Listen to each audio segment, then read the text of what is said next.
what was the main factor that made you be booked so fast? You would say was what word of mouth, Yeah. or because you promoted on Instagram? What was the biggest thing for you that helped you build a big clientele like you have now? So I think word of mouth is number one. I really do. But social media is also huge.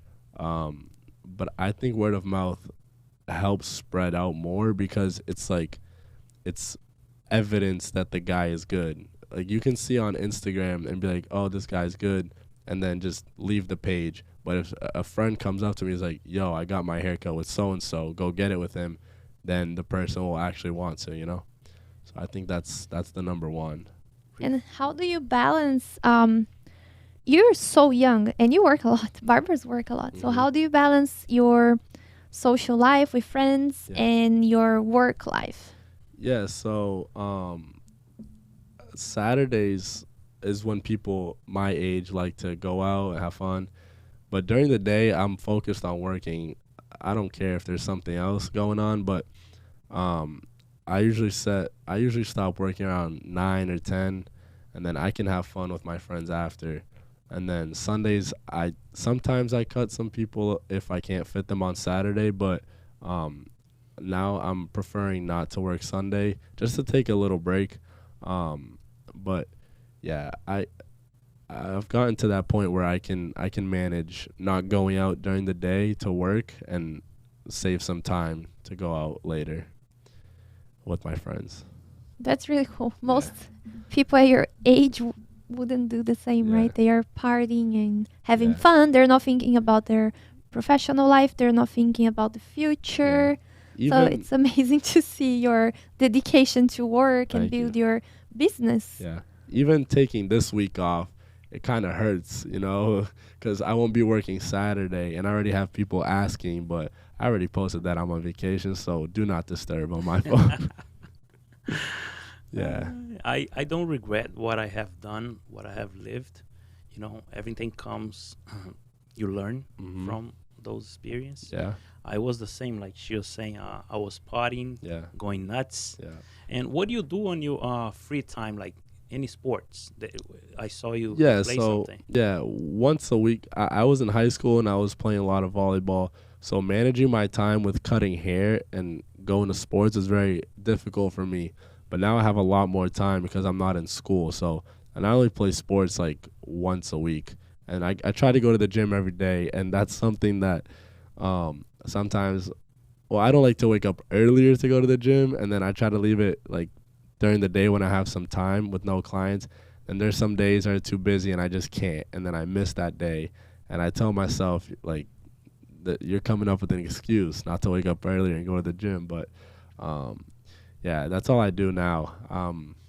That's my life is pretty much working and seeing my friends and I think you have a good combination there, like health, hmm the health side of your life, yeah, professional side.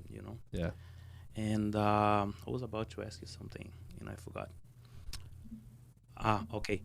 You are using your social media, you know. hmm Uh, I can tell there's a lot of clients from referrals, but like you said, a lot of clients from social media, Yeah. and you use that well hmm as a tool, as a powerful tool to bring clients in. hmm So, how do you take your time to do it? Is that wise the thing to do? I hmm want you to share because many people are watching. Yeah. So social media, I feel like in the beginning was my main attraction, because that's how you build your name at first is through the phone because it just pops up on people's pages. But I have caught myself sometimes not posting as much as I should be, um, but I definitely got to get better at that. But when I do post, I make sure it looks professional. I make sure the caption, is appropriate, and I add some hashtags to reach out more people, and then you post on your story as well for people to tap and see, and that's how I get it done. Or you know how to use in your Yeah, favor. yeah, yeah. It's interesting to see how you keep things so professional. Everything, like the Mhm. booking process, Yeah. the way you talk to your clients, the way the setup in your home is presented to them, clean, organized. You Yeah. even heat the chair for them. That's really interesting because we see a lot of people in the industry that are older than you, that have been in the industry for longer than you, that don't take these steps that are Yeah. so important to build a solid, loyal clientele and to add value. Yeah. As you said, you raise the prices little by little, and they're still giving you more tips, and then Mhm. you see that they appreciate your work. It's interesting to see the level of professionalism you have Thank you. in everything you do. Where did you learn that? Is this something from yourself, from inside of you, or something you learned? No, so it's something I learned, but I feel like if I like something, I'll do a lot to make it well. And that's a problem that my parents know I have. If it's not towards like my favor, I'll do it, and sometimes not the best job done, and that can get me some trouble. But um, being a barber is something I take very seriously. It's something I love. So I'll do everything to make sure it's like as perfect as I can be. But I also learned that from my parents. That's something they try to do everything to the best of their ability, especially when it comes to work.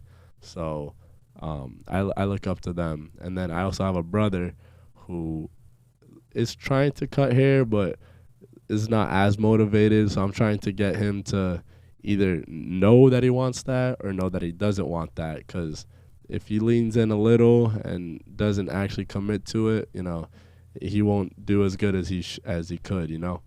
So yeah, it's just something that I learned. You are developing a lot of your skills, and it's really good to see that on you. You Mhm. know, I think the only way to grow is always doing continued education. Yeah. It don't matter what industry you are, Yeah. there was always something new, going on, especially in the beauty industry. But the question for you is, uh, when you started, okay, there's people looking at you and say, "No, I don't want to cut with this little kid. He's so Mhm. young. I don't Yeah. know if he knows how to Yeah. cut hair." There's, that Yeah. happened before? For sure. Yeah. And I feel like it would happen with everybody. Age, people look at a lot. Um, Of not you have not experience, right? yeah, They exactly. relate that. Exactly. They relate one thing with the other that has nothing to do with it.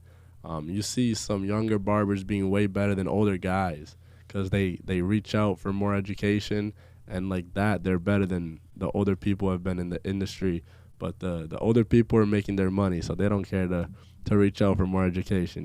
So yeah, age is just a number.